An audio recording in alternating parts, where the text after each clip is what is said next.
Hi and welcome to another ink review. My name's Michael and today we're looking at an ink from Blackstone Inks in Australia and this is their Barrister Black.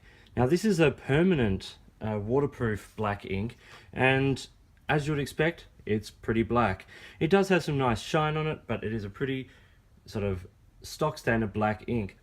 Now I was provided this bottle by the company for review, and it's a 30 ml bottle made from their sort of usual polypropylene plastic, and it certainly is a really interesting material for bottles. It's really sort of indestructible and recyclable and can be used for many uses after the ink has long gone.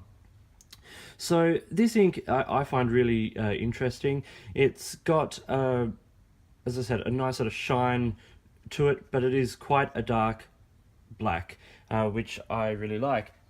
Now it is a permanent ink, so it's not appropriate for, say, artwork and things like that unless you want a permanent line, but for legal documents and for anything you just need to be forever, this is the ink for you. And this one is really great.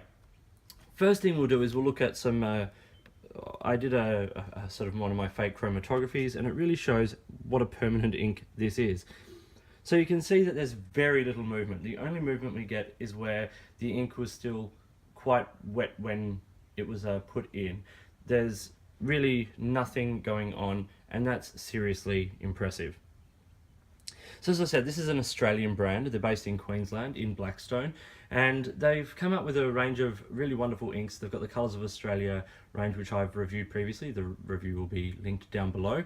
And they've got two permanent inks, the Barrister Blue and the Barrister Black. And so as you can see today, we're looking at the black. So let's have a quick look at some writing tests and samples. This was done on Rhodia 80-gram paper and done with a Lamy Safari with a fine nib. As you can see, I've also done a quick little writing sample with Lamy Medium and a Lamy 1.1, and of course the thicker the nib, the more it puts down, the darker this ink actually gets, and it does look quite good with the flex nib as well. There's not a lot of shading going on. As you can see, as the ink sort of starts to dry out on the swab, it does get a little bit lighter, but really it's a pretty black, and it's very cool. Well, as cool as a black ink can be, I suppose. So in terms of the testing, saturation is very good, as you can see. Water resistance. Now this is, as I said, quite impressive.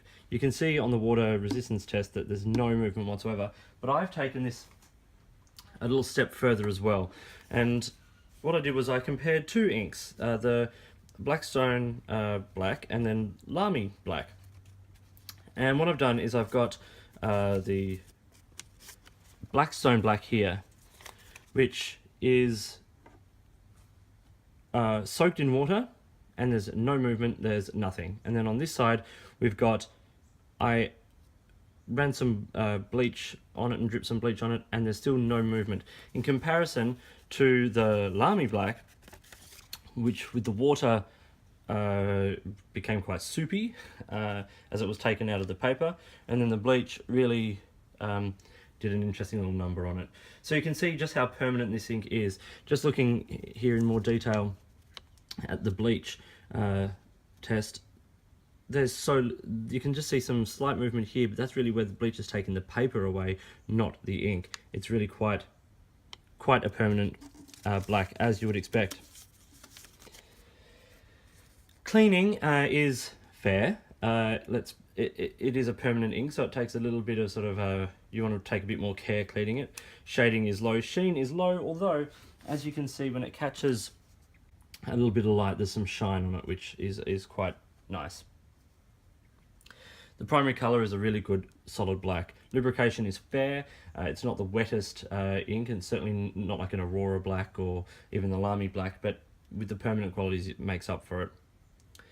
Dry time. Now on this paper it was 20 to 25 seconds, and on other paper that varied accordingly to the paper, of course, and we'll look at some bleed and feathering on other paper. The X factor for this ink is the permanency, and it is very, very good. I'm really impressed.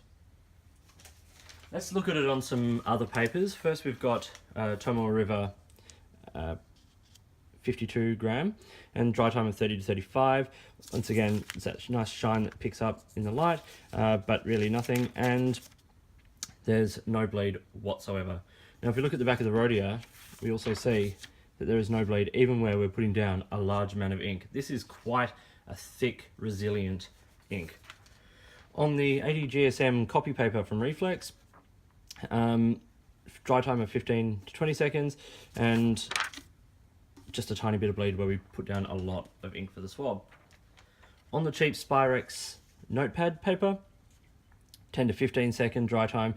So it does take a little bit of time to dry, but I think because it doesn't absorb quite as readily, it is the dry time doesn't vary as much as some other inks do. And once again, no bleed from the writing. A little spot where we put down a little bit too much ink, but really nothing. It's a really, really well behaved ink indeed. So yeah, wetness is okay, bleed is excellent, feathering there's virtually none, even on the cheap paper, and that X factor is the permanency. So let's look at the score. For colour, I've given it a 4. It's a really just pretty basic solid black. Performance, a 4. For what it's designed for, the water resistance and all that, it's really very impressive. But as it's a permanent ink, the cleaning is a little tricky, and the dry time is not bad, but it does take a little bit of time just to dry. X factor 5 and value 5. These inks are really well priced depending on where you get them, and it's well worth having a bottle of this sort of ink around for when you do need to have sort of legal things signed, or you just really want something to be permanent, you know, mailing envelope or a check or something. So yes, this was Blackstone Australia's Barrister Black, a really impressive permanent black ink. I'm really impressed with it, and I've tried a couple of other permanent inks, and this one actually I liked the feel of writing with it more than a couple of the others, so I really can't recommend it enough. Average score of 4.5 out of 5 and a really, really solid black permanent ink. If you found this video useful, please give it a thumbs up and subscribe to my channel. Hit the notification bell so you can keep up to date with what I'm producing, and please feel free to send me a message either here on YouTube or at my blog, which is also linked down below. If you've got any questions or products you'd like me to look at, I'm always really excited to engage with the community, so please drop me a message. In the meantime, enjoy your pens, keep writing, and I'll see you later.